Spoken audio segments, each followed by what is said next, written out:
देखिए पीओजेके में क्या हो रहा है, लोग अब भी नहीं रुक रहे। 12 जो रिफ्यूजी वाली सीटें थी जहां से रिफ्यूजी गए हैं, 12-13 सीटों पे आज चुनाव हो रहा, पर कत्लो गारत जारी है, लोगों का मरना जारी है। पाकिस्तान कह रहा है 40 लोग मारे, हमारा अनुमान है 400 से 500 लोग उन्होंने मार दिए। अब सूरत हाल कंट्रोल में नहीं है, they are losing the game, they are losing the plot. What are they doing? They are trying to do something different. Fazal Rahman ने ऑलरेडी बोल दिया मॉडल रेप्लिकेट होगा तो क्या करोगे, बलूचिस्तान में, सिंध में, केपीके में होगा तो क्या करोगे? आपके पास कोई आंसर नहीं।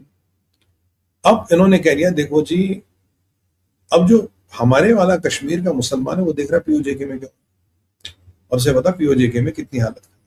तो अब इनको किसी ने खबर दिया भाई वहां का मुसलमान तो कह तुम तो जल्लाद हो, तुम तो कमीने हो, तुम तो कश्मीरियों को मारे हो, भारत तो सराखों में बैठा के रखता। तो अब जब इनको फिलर आए वहां से, they are not happy with what is happening, और उन्होंने कहा साहब आपके नाम पे सपोर्ट अपोर्ट कुछ नहीं मिलेगा, पाकिस्तान के नाम पे कोई सपोर्ट नहीं है। इन्होंने क्या कहना जी वहां का मुसलमान मक्कार, चौधरी कह रहा, मैं नहीं कह रहा, चौधरी कह रहा, डीजीबीएस पे कह रहा भारत की सरकार ने इसको खरीद लिया, इतने बिलियंस ऑफ डॉलर्स लगाए वहां पे, इतनी प्रॉस्पेरिटी, इतना पैसा लगा, मुसलमान को खरीद लिया, मुसलमान का ईमान खरीद लिया।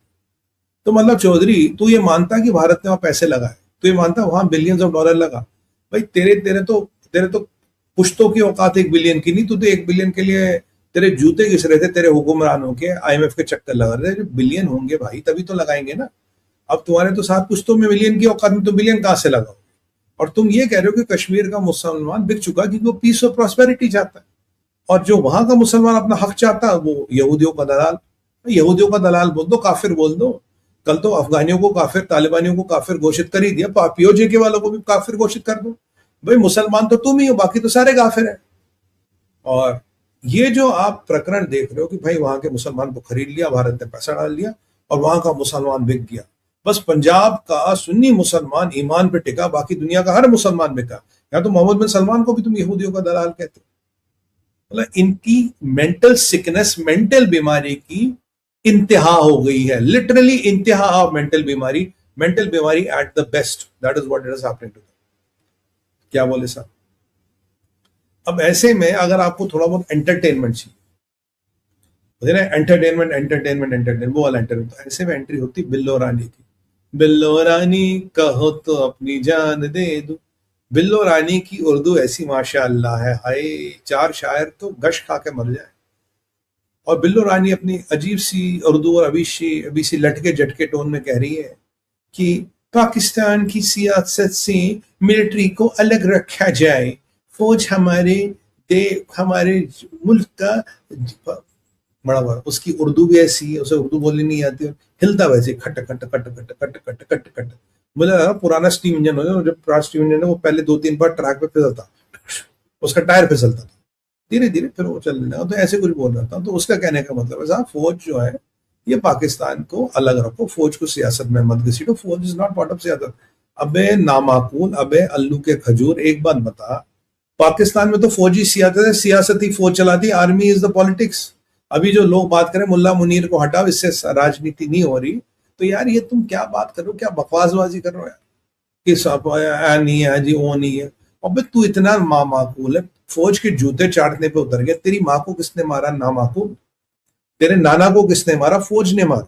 तेरी माँ को फौज ने मारा। तो इतना चाटुकार है, इतना तो निकम्मा, ऐसी संतान भगवान दुश्मन को भी ना दे। हाँ दुश्मन के लिए ठीक है, ऐसे दे। और मतलब अपने माँ के कातलों के जूते चाट रहा तू, अपने नाना के कातलों के जूते चाट रहा है, लानत है तुझ पे, दोजक में जलेगा तू। मतलब इतना निकम्मा बेटा भगवान किसी को नहीं।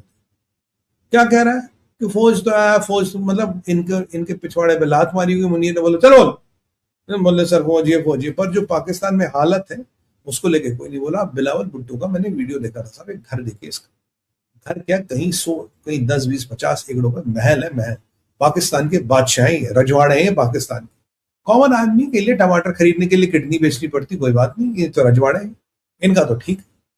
ये हकीकत है। बिल्लो रानी का स्टेटमेंट हो गया जी वो फौज, ये नहीं फौज। अरे यार शर्म करो यार। और इनकी मुल्ला मुनीर की अगर फजीयत कम हुई थी तो तहरीक तालिबान ने एक और हमला कर लिया साहब केपीके में। अब की बार इन्होंने मेजर को और 2-4 बड़े अफसरों को मार दिया, कम से कम 5-7 लोग मारे। अब इनके लोग मारे, अब तहरीक तालिबान वालों को फिर अपना बैकअप कवर करने, अपना शक्ल कवर करने के लिए पाकिस्तान कह रहा है जी हमने उनके 5 लोग मार दिया। अबे एक बात बता, एक मेजर, एक और 3 अफसर और एक फौजी को मार गए। अगर तुमने उनके 5 लोग मारेगी, वो तो जहादी है, वो तो अनपढ़ है, अनट्रेंड है।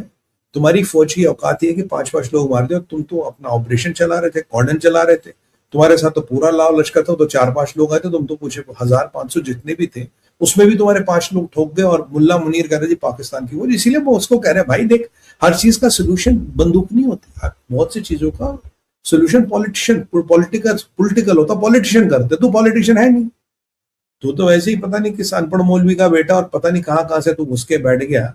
तो तू उतर भाई, तेरे बस का है नहीं पाकिस्तान, तेरे से पाकिस्तान नहीं चलेगा। और जहां मिलिट्री को जौहर दिखाने, वहां तो उनकी लाशें बिछ रही, वहां तो उनकी मैयतें उठ रही। जिस ऑपरेशन में पाकिस्तान की मिलिट्री जाती है उसमें मैयतें उड़ जाती है उनकी। तो यार तुम्हारे से होगा नहीं बेटा, तुम बैठ जाओ जाके किसी मस्जिद में अजान देने का काम करो। मतलब मौलवियों को भी अच्छी खासी तनख्वाह मिलती है आजकल पाकिस्तान में, खा कमा तो वैसे ही पहुंच लिया। तो कभी कोई बयान वयान दे देना टीवी पे, तुम्हारी दुकान चलती रहेगी। नहीं तो अमेरिका भाग जाओ, सबसे अच्छा। तो ये आपको बताया बिल्लो रानी, मैंने कहा ये आपको अटैक के बारे में बता दें। हाँ, बलोचिस्तान वाला अटैक अभी बाकी हुआ नहीं। जरा जापान की बात करें। देखिए, कल रूबियो ने बात बात में चाइना को थोड़ा आड़े हाथों ले लिया। अमेरिका की स्ट्रेटजी है चाइना को ज्यादा तंग न करो, थोड़ा आड़े हाथों लेके छोड़ दो। रूबियो भाई ने थोड़ा छोड़ दिया। अब क्या हुआ, अब चाइना को लग गई बवाल, मच गई बवाल, तकलीफ हो रही। जापान ने बोल दिया यार हम एक अपनी इंटेलिजेंस एजेंसी बना, जैसे हमारे रॉ है, आईएसआई है, सीआईए है, मोसाद है, वैसे हम एक इंटेलिजेंस एजेंसी बना रहे। और ये इंटेलिजेंस एजेंसी आसपास के क्षेत्रों पर नजर रखेगी, जापान की इंटेलिजेंस होगी। अब जापान इंटेलिजेंस एजेंसी बना रही, शी जिनपिंग को पेट में दर्द हो रहा, नहीं नहीं नहीं ऐसा ठीक नहीं है, ये विदेशी शक्तियों के कहने पे हो रहा, और जो ये कह रहा हम उसको देख लेंगे।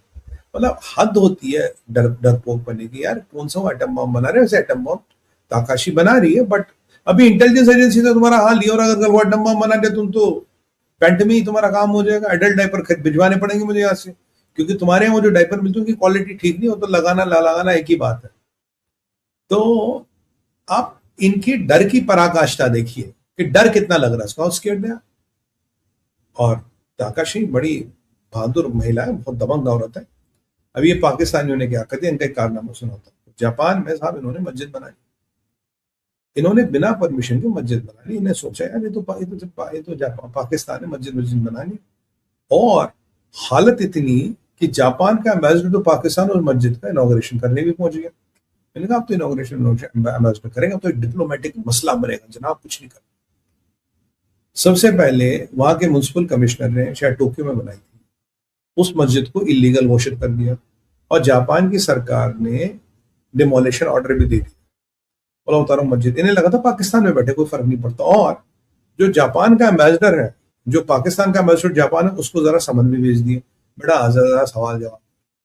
तो मतलब पिछवाड़े पे लात मार के और जग निकल यहां से।